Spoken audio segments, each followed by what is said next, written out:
In this video, I'll show you how to set up a Ledger Nano with Ledger Live. First, download and install Ledger Live on your computer or mobile device from the official Ledger website. Open the app and select Set up a new device. Next, connect your Ledger Nano to your computer or mobile device using the appropriate cable.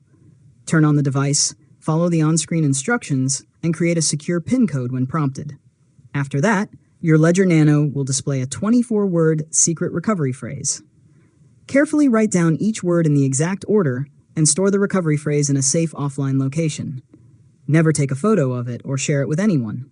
Now return to Ledger Live and complete the genuine device check. Once the verification is finished, install the apps for the cryptocurrencies you want to manage, such as Bitcoin or Ethereum, directly from the My Ledger section.